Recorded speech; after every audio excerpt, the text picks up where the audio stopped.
So, as we wrap our service today, Phil's going to turn on the ability to chat and to turn on your videos so that we can start to see you and interact with you. And we invite you to enter any blessings or prayers you'd like witnessed by this community into the chat. Those could be joyful things that have happened. They could be challenging things that are going on that you'd like support for, or losses that you're marking at this moment. And feel free to support each other. Zoom is now threaded, so you can talk to each other, offer each other support, and also in our fellowship group. And Victoria, I believe you have someone special you'd like to honor today. You've had a recent Yeah, loss. Would you like to share that with us? I would be so grateful to do that. Thank you, Reverend Sarah.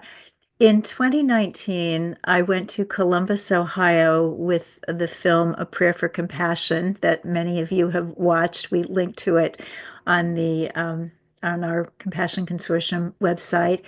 And one of the people who attended was a retired engineer named Jiten Ruparel, Dr. Ruparel. He was introduced to me by a lovely yogi there in Columbus, Joy Lawrence. And this man had translated many of the Indian scriptures into English and written vast um, commentaries on them, never had them published. They were just for his students. And he took me on as a student very graciously and generously. And they do say that when the student is ready, the teacher appears.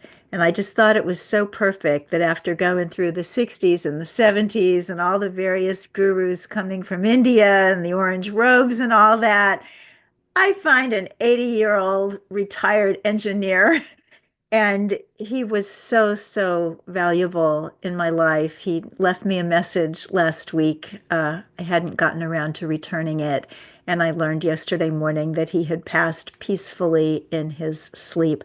So I just wanted to read something that he said to me back in 2021 that I've hung on my wall, and I'm speaking it from him to you. This was when I was looking for a publisher for my latest book, and they said I didn't have a platform in that field, and I was feeling very down on myself. And he said, "You don't need credentials. All you need to know is that you are Brahman. Search for yourself. Nothing else matters." Godspeed, Jiten. Tatvam Asi, you are that. Yes, Victoria, thank you. Thank you for sharing about someone who is beloved to you. Folks, if there are people beloved to you that you'd like to enter into the chat, please do. Please do so we can witness and we can honor alongside you. And Phil, if you'll bring Victoria back up here, it is Victoria month, Victoria birthday month.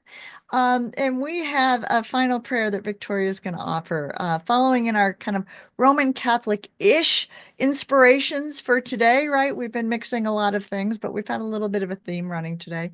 Victoria chose a favorite prayer of hers, which was written, I believe, by actor Nic Moore, who provided Yes. us the permission for you to read this beautiful prayer. And Phil's also going to put the words up on the slide for those of you who would like to take a screenshot or use your phone or something like that if you'd like to have this beautiful prayer available. Victoria, Thank you. floor's And yours. this was actually sent to me by a lovely vegan that I know who is an atheist. So shout out to all of our atheist friends today too. But she said this was written by a Catholic friend. I think you'd like it, and I do.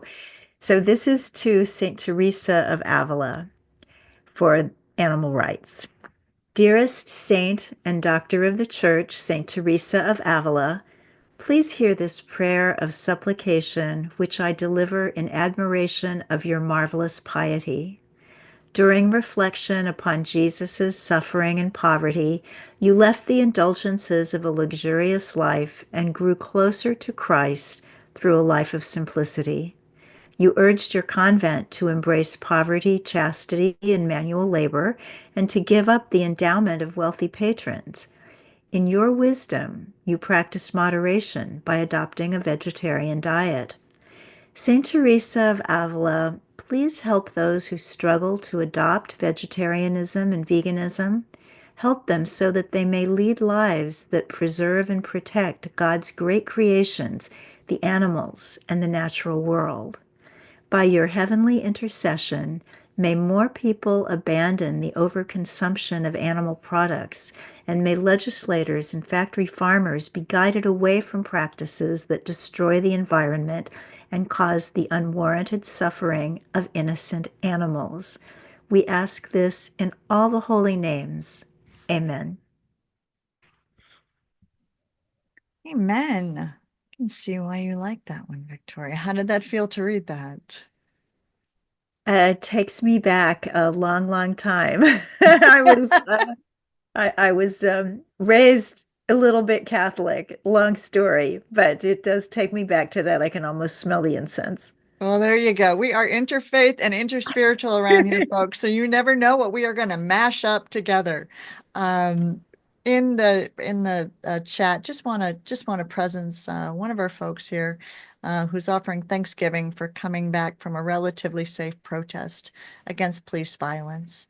And there was a lot that was going on, which she has shared the story of what was happening there in the chat. So those of you who'd like to attend to her and give her your kind words and prayers, please do. And also some love of Saint Teresa of Avila. Yeah, we've talked about a lot of saints in the last couple months around here. There are so many saints that are beloved to those who are in the Roman Catholic tradition and to those who are not, but have found some usefulness for different saints and what their lives represented, So may we all find wonderful teachers like Victoria mentioned, saints who are our inspirations, animals like for me, reindeer. It's going to be reindeer all month, thinking about them and learning about them. And so whatever is bringing you inspiration towards more compassion this month, may you find it. And it looks like that's about it beyond some big happy birthday Victorias in the chat.